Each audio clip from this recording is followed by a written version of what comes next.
Si escucho a alguien dormirse, prendan las cámaras. Profe, buenísimo, gracias. Bueno, entonces estamos hablando de que esta es una forma de deposición que uno puede encontrar en un pozo petrolero, en la cual el petróleo, en esta instancia, fíjense que el tubo, digamos, de extracción cae sobre una trampa geológica y que más arriba de eso, digamos, esta otra fase de petróleo quizá no está entrampada geológicamente. Entonces, muy probablemente existe algún tipo de fuga. Ustedes saben que, ahora lo vamos a ver igual, pero, a ver.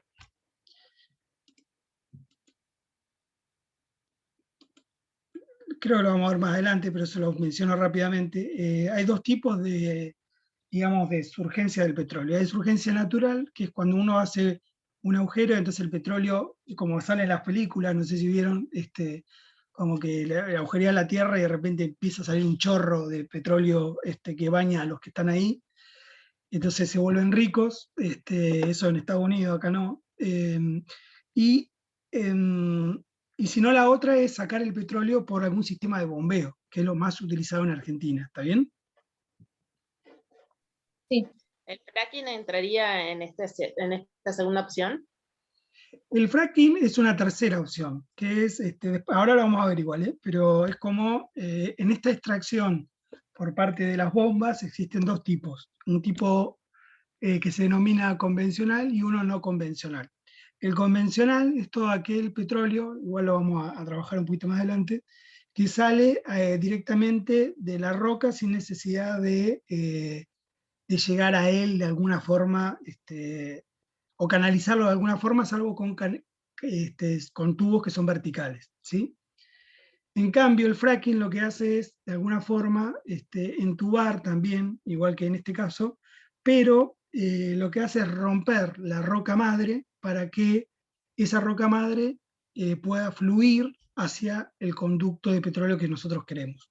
Eso se denomina no convencional, ¿sí? Lo vamos a ver más adelante igual, no se preocupen. Bueno, entonces, no hay que dejar de perder el eje de que nosotros cuando hablamos de recursos, a ver si lo puse a grabar o me olvidé. No, lo puse a grabar. Cuando hablamos de recursos, siempre los recursos, de alguna forma, están atravesados por una demanda o por una cuestión de mercancía, si se quiere, ¿sí? Entonces, o sea, la demanda de creciente del producto, del petróleo en general, no es solamente una cuestión de que está aumentando la población, por lo tanto, digamos, tenemos más necesidad de energía, más necesidad de petróleo y demás, ¿no? Sino que también tiene que ver, de alguna forma, con la democratización del uso de este recurso. Lo que quiero decir esto es, supónganse, si lo ponemos en términos de una población chiquitita, por ejemplo, si ustedes tienen no sé, distintos barrios, y un barrio donde llega el tendido eléctrico y otro donde no llega el tendido eléctrico, ¿sí? Muy probablemente el barrio donde no haya tendido eléctrico necesite o tenga otros insumos, o a lo mejor, no sé, a ver cómo... me parece que no aclaré, sino que oscurecí con ese coso. Lo que quiere decir esto es que las necesidades básicas insatisfechas dentro de cualquier población, de a poco, o sea, lo que es esperable, eso es medio discutible también, es que mayor cantidad de personas tengan acceso a mejor calidad de vida o mejor comodidad, de alguna forma. Entonces, esta mayor comodidad o el mayor acceso a una mejor calidad de vida está vinculada también, supónganse, al acceso a la energía eléctrica. ¿Está bien? Entonces, no solamente es que la población está creciendo, sino que al crecer la población también, digamos, pero por un mecanismo que va por otra vía, también parte de la población va como ganando derechos, para decirlo de alguna forma, y también el consumo energético ha de ser mayor, porque mayor gente, supónganse, tiene acceso a los vehículos, tiene acceso a la energía eléctrica, compra, qué sé yo, diferentes tipos de electrodomésticos que también requieren mayor energía, ¿está bien? Entonces hay toda una gran bola, para decirlo de alguna forma, que se va generando en torno al consumo, pero también porque hay un salto, digamos, de la población al acceso a ese tipo de cuestiones, ¿no? O sea, acá en Comodoro es muy típico escuchar que dicen, no, yo tengo gas entubado, otro que tiene gas de red, algunos que no tienen ni siquiera energía eléctrica, o sea, entonces recurren a otro tipo de fuentes, para decirlo de alguna forma, ¿está bien? O de calefacción, supónganse la calefacción a leña, cuando a esa persona le llega la eléctrica, la energía eléctrica, que algún origen tiene, eso también hay que decirlo, digamos, la energía eléctrica no se genera la energía eléctrica se genera muchas veces por la combustión de hidrocarburos, ¿está bien? Entonces, esa energía eléctrica viene a traer mayor calidad de vida a un sector de la población que existía, pero antes no tenía acceso. Eso genera más consumo aún, ¿está bien? O sea, no solo que la población crece, sino que también, de alguna forma, mayor grado de personas tienen acceso a un nivel mayor de vida, y eso en esta sociedad involucra un mayor consumo de petróleo, ¿está bien? Hasta hace, no sé, 100, 200, 150 años atrás, las cosas no eran así. Digamos, eso también hay que pensarlo. ¿Quién era el rey de la industria o de la energía o de la, ¿cómo decirlo?, de la minería energética en el mundo? ¿Qué material era el más utilizado para la minería, por la minería energética? Hace El 150. carbón. El carbón. ¿Está bien? Y el carbón mineral, no el carbón que comemos nosotros con el asado, esa es otra cosa, ¿está bien? Eso es carbón vegetal. El mineral, es decir, que está mineralizado, convertido en roca, ese carbón, ¿qué hacía? Y lo que hacía era mover la máquina, que es la máquina de vapor, que es la locomotora, ¿está bien? Que es la máquina que después se transforma en las textiles. Fíjense que la pregunta es siempre la misma: ¿qué hace mover la turbina o la máquina? Bueno, en un momento era el aceite. Fíjense, por ejemplo, no sé si ustedes han tenido o han escuchado historias de lo que era la playa La Lobería acá en Comodoro hacia el sur, o los apostaderos de lobos marinos que había en la costa, digamos, en general de la Patagonia, y qué uso se le daba. ¿Han escuchado algo de eso? No, yo nunca. Bueno, No, no. había grandes cazadores que venían y masacraban así básicamente a las poblaciones de mamíferos marinos, que son los lobos y elefantes marinos y demás. ¿Por qué? Porque le sacaban la grasa, ¿está bien? Y la grasa la sacaban para derretirla y convertirla en aceite. Y ese aceite después hacía lo que en torno haría, en este caso, el tema de la iluminación. Generaba de alguna forma por la combustión eh, la energía necesaria para producir luz o producir energía calorífica, que a su vez también se era utilizada también en los motores de vapor. ¿Está bien? Entonces, fíjense cómo las sociedades fueron cambiando, fueron mutando, y siempre en busca de algo que mueva la máquina. Hoy es el petróleo. Ya se está hablando del litio. Vieron que el litio, de alguna forma, en realidad lo que está, ahora no solamente nos estamos preocupando sobre quién genera la energía, es decir, qué mineral, sino cómo hacemos para reservarla. ¿Está bien? Y ahí aparece el litio, las baterías de litio y toda la historia. Bueno, nada, me voy de mambo, pero es un poco como para sintetizar algunas cuestiones que son importantes de ver. Entonces, uno puede decir, esto es un cuadrito, que cómo está distribuido el petróleo en el mundo, ¿no? Esto está medio desactualizado desde el año 2007, pero como para tenerse una idea nomás. Siempre está bueno ver las tablas, analizarlas, igual que los gráficos. Por ahí parecen medio pavos y al final tienen un montón de información que es re valiosa. Entonces, fíjense una cosa, del total está analizado por continente esto, ¿sí? Fíjense, Estados Unidos, Canadá, dice acá una columna que es las reservas de petróleo, otra la participación en el mundo del petróleo que hay allí, otra en la fase una en la fase de reserva, una en la fase de producción, ¿sí? Y otra en la fase de consumo, ¿sí? Fíjense, esto está bastante bueno.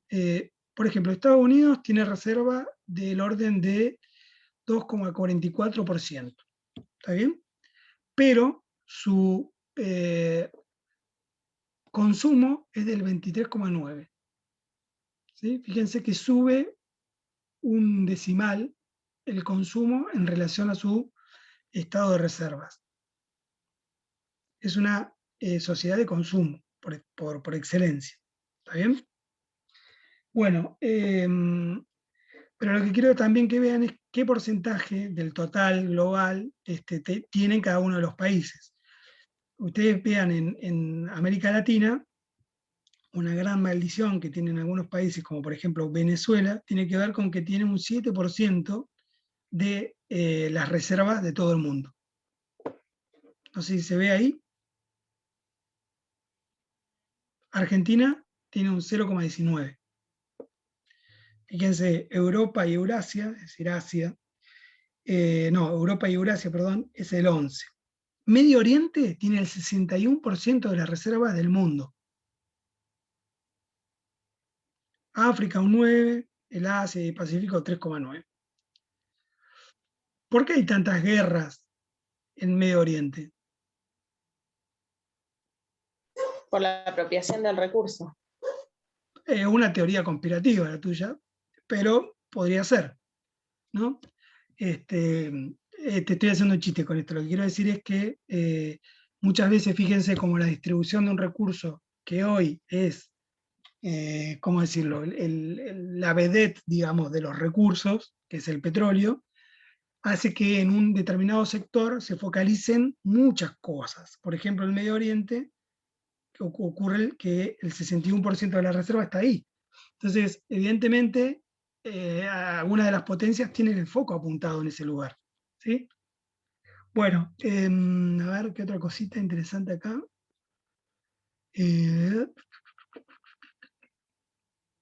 Bueno, por ahora vamos Lo a mismo pasar. pasa con Venezuela. Lo mismo pasa con Venezuela acá en América Latina. Sí, podría ser. Esas son lecturas que por ahí yo, para evitar alguna discusión de tipo ideológico, qué sé yo, es como que las tendría en cuenta en el análisis general. Capaz que, no sé, una geografía política o algo así podría como, o geografía económica, capaz, ¿no? Resolver algunas de estas preguntas, digamos. Pero bueno, llama la atención que Venezuela, qué sé yo, que Medio Oriente y demás sean países donde siempre hay algún problema, alguna intervención, sobre todo en lo que tiene que ver con Estados Unidos, ¿no? O sea, hay como, bueno, pareciera un correlato bueno, que junta las dos cosas. Pero bueno, para no entrar en terreno fangoso y convertirnos en petróleo, vamos a seguir con lo que son las cuencas de producción en Argentina. ¿Está bien? Entonces, en Argentina la producción de petróleo y de gas se divide en 5 grandes cuencas. ¿Sí? Esto es importante tenerlo en cuenta, sobre todo porque nosotros estamos en una de ellas, ¿no? La nuestra se llama la cuenca del Golfo San Jorge. ¿Sí? Fíjense, en el mapita de la izquierda está, digamos, coloreado la cuenca en tierra, ¿sí? Y en el mapita de la derecha, la cuenca se prolonga hacia el mar, ¿sí? ¿Esto qué implicancia creen ustedes que pueda llegar a tener a futuro para nosotros?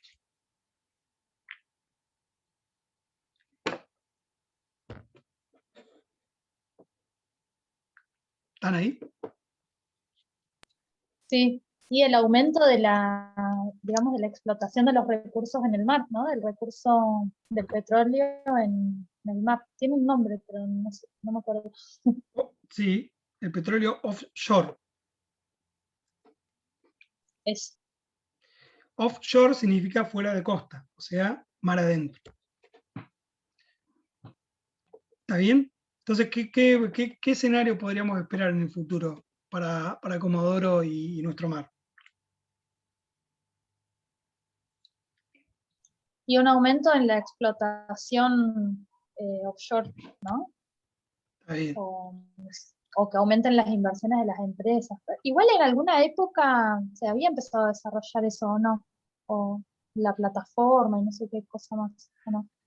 Sí, en realidad hubo proyectos y demás, pero todavía no hay en el Golfo. Sí, lo que hay es, a ver, hubo en el pasado, ustedes saben que los que son de Comodoro y tienen algún registro por ahí de la infancia o que le hayan contado, bueno, en la Restinga también, digamos, se utilizaba mucho la extracción, ¿no? Yo tuve la suerte de que me llegara a las manos un libro de los 120 años de Comodoro Rivadavia, que está muy bueno porque tiene un registro fotográfico, se los recomiendo. Si pueden acceder a ese libro, no sé si está en internet, pero está buenísimo para ver cómo se fueron cambiando la población, cómo era el 3, cómo era que yo el centro. Está buenísimo ese libro. Si pueden conseguirlo, fíjense, está buenísimo ver cada foto y ver cómo fue modificándose las cosas, y ahí se ve entre otras cosas, todas las plataformas que había como en la Restinga, ¿no? Que el día de hoy todavía existen rezagos de eso, no es que, no, digamos, ustedes van a la playa del 5 y hay, ¿no? Una plataforma ahí que quedó, bueno, obviamente no está utilizada. eh, Ellos si van para la zona de Caleta, Córdoba, también existen algunos resabios de la industria del petróleo. Nosotros en la salida que hacemos en la costa en general, yo les muestro que hay un pozo que todavía está, digamos, surgiendo o surge, digamos, de alguna forma, yo no sé si es gas o es aire, pero que está saliendo y que está justo en cuando baja la marea, se arma como lo que se denomina una pileta de marea, digamos, y se arma un burbujeo ahí. Vos te acercás y es un pozo que está abandonado y que está perdiendo gas o aire, no sé qué cosa, me parece que es gas. Lo que quiero decir con esto es que, bueno, pareciera que una de las proyecciones es esperar que dentro del Golfo San Jorge se encuentren plataformas de petróleo, ¿está bien? Y ahí, bueno, entraría un poquito la discusión si nosotros como sociedad estamos de acuerdo con eso y, bueno, cómo generar un poco eh, bueno, el desarrollo de Comodoro, digamos, si la cosa va a seguir por el mar o va a seguir por otro tipo de recursos. Bueno, me fui un poquito de mambo, pero básicamente acá está donde estamos nosotros, esta verde de aquí, que es la cuenca, o la 4, que es la cuenca de el San Jorge, ¿sí? Golfo San Jorge. Y nuestra cuenca es la principal cuenca de producción de petróleo del país, ¿sí? Esto es importante también. Yo quisiera que ustedes pudieran caracterizar las cuencas como para saber un poco, como yo siempre les digo, bueno, qué cantidad de petróleo o de recursos hay en cada lugar, o dónde están las mayores concentraciones. Fíjense, acá a la derecha, el Golfo San Jorge tiene el 47% del petróleo del país, ¿está bien? Y en cuanto al gas, el 11%. ¿Sabían esto? No, yo no sabía. Entonces, ¿dónde se produce más petróleo en Argentina? ¿En qué cuenca? En la del Golfo San Jorge. Bien. ¿Cuál le sigue en producción de petróleo? La Neuquina. Bien. Fíjense que la Neuquina tiene un porcentaje muy elevado de petróleo, pero a su vez tiene un porcentaje muy elevado de gas.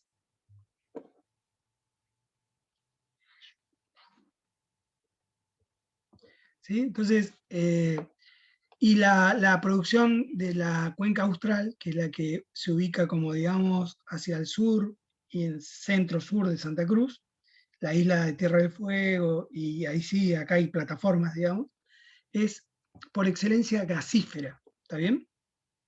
De producción de gas. Y un poquito de petróleo. Luego acá la Cuyana, acá la Cuyana, a ver, que está involucrada la provincia del norte, la provincia de Mendoza y de San Juan, tiene un 5% de petróleo y un 0,1% de gas natural. Mientras que en el noroeste, que sería la 1 de acá, Salta, ¿sí? Una partecita de Jujuy y demás, tiene la producción de un 4% del gas natural y un 1% del petróleo. Entonces, esto como un esquema general de lo que pasa en Argentina. Y esto, bueno, también es un trabajo de algún técnico en sistemas de información geográfica que se ha tomado el laburo de hacer este tipo de mapeos que son muy interesantes para poder percibir cómo es la distribución del recurso. ¿Cómo vamos hasta acá? ¿Están ahí? Bien, yo Bien, tengo bien. una consulta. Sí, dime. ¿Es excluyente el hecho de que exista un mineral con la existencia del otro? Es decir, si en la cuenca del Golfo San Jorge hay petróleo, ¿significa que no podría existir otro tipo de estos minerales? Fósiles, ¿no? ¿Cómo? ¿Otros? De estos tipos de minerales fósiles, a eso me refiero. No. En general, el petróleo y el gas van de la mano. No siempre, pero en general van de la mano porque como que el gas es un subproducto ¿cómo es? De la descomposición de la materia orgánica. Entonces, en general, siempre hay un poquito de gas dando vuelta. ¿Sí? Ahora, el carbón tiene otra lógica, o sea, tiene otros requerimientos geológicos. Entonces, esto por ahí requiere de otra geología para poder producirse. No sé si respondí la pregunta. Sí, gracias. O sea, y una de las cosas que ahora vamos a ver en las fases de la producción es a través de un mapeo geológico ver si las condiciones de la geología permiten, solamente por el mapa, ver viviendo el mapa, por las condiciones de la geología, que es todo lo que ocurre por debajo o sea, en la corteza terrestre, para decirlo de alguna forma, o por debajo de la superficie, si esas condiciones son aptas o no para que exista una cuenca de roca reservorio, roca madre, como se le denomina, de petróleo o de gas. O si es apta para, qué sé yo, suponte, depende de lo que uno analice, ¿no? Pero también podés buscar metales, es el mismo proceso, digamos.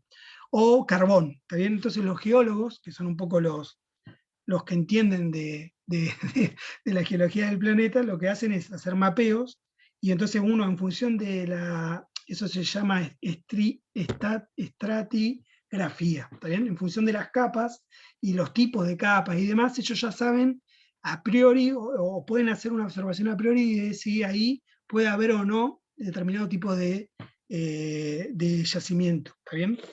En este caso, estamos hablando de hidrocarburos, pero en general el gas y el petróleo van de la mano y el carbón tiene otra estructura que necesita, digamos, para poder producirse. ¿Está bien? Bueno, ahí medio que adelanté alguna cosita, pero vamos a llamar a la roca madre a la roca donde se origina el petróleo, ¿sí?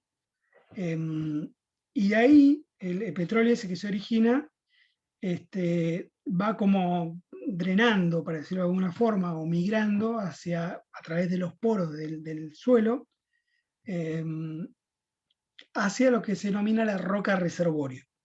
Es decir, la roca madre, como la palabra lo indica, es la que de alguna forma hace el nacimiento del petróleo, la que para el petróleo, para decirlo en criollo.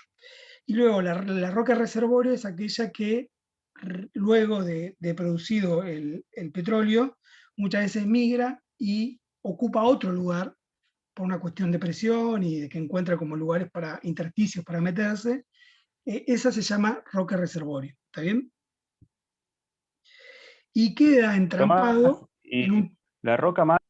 Sí, la roca madre se compone de carbono, supongo, no, la o roca, cuál sería la composición de origen la del composición de petróleo. origen es sedimentaria.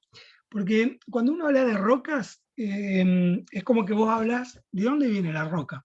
Entonces, en realidad en las composiciones de las rocas, esto nos vamos un poquito, pero está bien, está bueno. Las rocas en sí eh, se originan de diferentes fuentes. Vos tenés todo un gran grupo que se denominan rocas sedimentarias que se originan por la acumulación de sedimento, es decir, arena volada o un río que arrastró arena, tierra, grava, lo que ustedes quieran. Esas son sedimentarias, porque es todo sedimento que es transportado por algún agente transportador. ¿Está bien? Después tenés otro grupo de rocas, por ejemplo, las rocas volcánicas, ¿sí?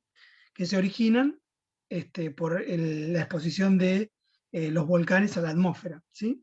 Después tenés las rocas metamórficas, que son las que se encuentran por debajo de la... Bueno, o sea, lo que quiero decir es, para no irnos del contexto, la roca madre es una roca que está compuesta por roca sedimentaria, que se genera por la Ah, acumulación de sedimento. Ahora, ese sedimento en su interior, imagínate partículas de arena que son inertes, absolutamente, ¿no?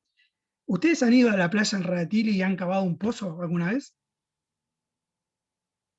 Sí, sí, ¿Qué pasa con la arena cuando uno empieza a cavar el pozo? ¿De qué color se torna?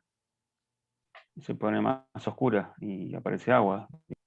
Claro, bueno, esa oscuridad es materia orgánica en descomposición. Entonces, imagínense que eso vos después lo tapas con más arena. Esa arena, la arena esta, es una arena sedimentaria de alguna forma. Es un sedimento que termina ahí de alguna forma y va cubriendo. Entonces, y luego con el tiempo, esa arena que al principio no tenía nada, se va como embebiendo, ¿sí? Como si fuera, para ponerlos en términos que ustedes puedan como un fernet en el cual en el hielo, que sería la roca, el sedimento, y el fernet sería el petróleo. Pero fíjense que no se funden uno al otro, sino que uno la contiene al otro, de alguna forma, para decirlo en criollo.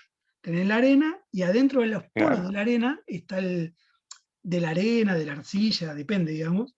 Sí, sí, Eh, restos orgánicos en descomposición claro, que cuando se vienen, descomponen se son transforman orgánicos. en líquido. Al transformarse en líquido, esos restos orgánicos se comportan con un comportamiento similar al agua superficial. Se va metiendo entre los gránulos, entre los poros, y va quedando en la roca reservorio.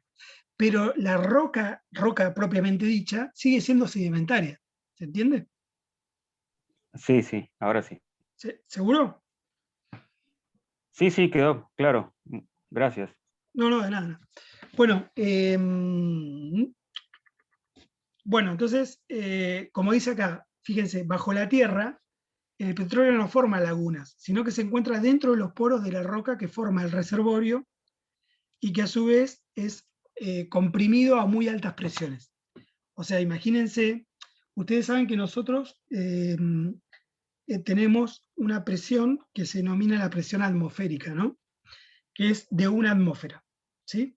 Cuando ustedes se sumergen en el mar, 10 metros, tienen 2 atmósferas de presión. Significa que la columna de agua que ustedes tienen arriba de sus cabezas pesa el equivalente a una atmósfera más de la Tierra. Ahora, imagínense que en vez de meterse 10 metros en el agua, se meten 10 metros en la tierra. Imaginen la presión que tendrían en sus cuerpos, ¿sí? Si les ponen una columna de 10 metros de tierra arriba de ustedes. Morirían aplastados, ¿no? Bueno, esto es lo mismo. Es decir, tanta presión, ¿sí? Estamos hablando, depende del pozo, digamos, hay pozos que están a muy baja profundidad, hay pozos que están a 1500 metros. Imagínense que ustedes tengan encima suyo 1500 metros de roca, de sedimento, lo que sea. Tiene una gran presión eso, no es una presión normal. Entonces esa gran presión genera los hidrocarburos, básicamente. ¿Está bien? Bueno, entonces un poco vale la pregunta de decir, bueno, nosotros consumimos gas, ¿está bien? Bueno, ¿y en qué utilizamos el gas que nosotros consumimos? Fíjense, esto es el consumo de gas por tipo de usuario. En color violeta, en color, sí, violeta, bordó, es el uso residencial. Esto significa todo lo que nosotros usamos en nuestros hogares, ¿está bien? Fíjense que luego, en blanco, tenemos la industria. Es una porción bastante importante, ¿no? ¿Se entienden estas barritas cómo se leen? Una barra de estas, supónganse en el año 2018, es el total de consumo de gas en Argentina en el año 2018, ¿sí? Andan en el orden de las 40 millones de miles de metros cúbicos de gas. Una cosa inimaginable para nuestra cabeza, pero bueno, nos permite medir. Fíjense, en el año 2018, una parte relativamente importante es de consumo domiciliario o residencial, ¿está bien? Para las casas. La industria se lleva una gran porción del gas que nosotros sacamos, fíjense, ¿sí? Y las centrales eléctricas, ¿sí? Fíjense que son las que más gas consumen. ¿Qué son estas centrales eléctricas? Es la pregunta. ¿Qué ocurre en estas centrales eléctricas? Por ejemplo, yo soy de Senger, yo vivo en Río Senger, y Sí. nosotros tenemos energía eléctrica a partir de un interconectado que tiene sede en Río Mayo y que abastece a 5 localidades. Ajá. Para que esta central eléctrica funcione, usan gas. Los motores son a explosión a gas. Claro. Exactamente. O sea que toda la energía eléctrica de las 5 localidades depende del consumo del gas. Exactamente. Buenísimo el aporte, gracias. Está bueno tener gente de todos lados porque es como que te da mayor amplitud, ¿viste? Uno por ahí se queda en lo que uno conoce y fíjense como la compañera acá describe, dice, bueno, si nosotros no tuviésemos gas, no podrían tener electricidad, ¿no? De alguna forma. Entonces, bueno, el gas es utilizado para generar energía eléctrica, a partir de lo que yo les dije. El gas es utilizado para quemar, ¿y quemar para qué? Para producir un calor que mueva el motor, otra vez. Entonces la pregunta que nosotros podríamos hacer es decir, che, si nos quedamos sin gas, ¿qué pasaría con la electricidad nada más? Fíjense que uno piensa en el gas, no sé qué les pasa a ustedes, pero cuando uno empieza como a estudiar el tema, decir, yo pienso en el gas y pienso en el calefactor, en la cocina, pero el gas no es eso, es mucho más que eso, es electricidad. Entonces, esto es importante de tener en cuenta, porque después uno dice, no, bueno, las centrales hidroeléctricas no, por ejemplo, que no estoy diciendo que sí, lo que digo es para poner en el balance, decir, bueno, centrales hidroeléctricas no, está bien, no querés eso, perfecto. Pero la electricidad, ¿de dónde la sacamos? Ah, no sé. Y no, mirá, fíjate el porcentaje de toda la energía que nosotros consumimos, ¿sí? ¿De dónde viene? Del gas. O sea que nosotros nos nutrimos por el gas, de alguna forma. Bueno, esto como para llevarse una idea, no sé si se la estoy empiojando mucho, díganme.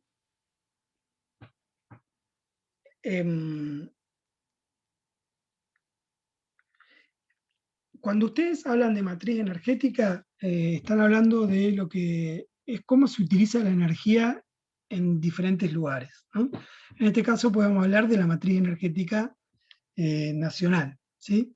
Entonces, en el año 70, fíjense que la energía provenía en un 70% del petróleo o sus derivados y un 18% del gas natural, ¿sí?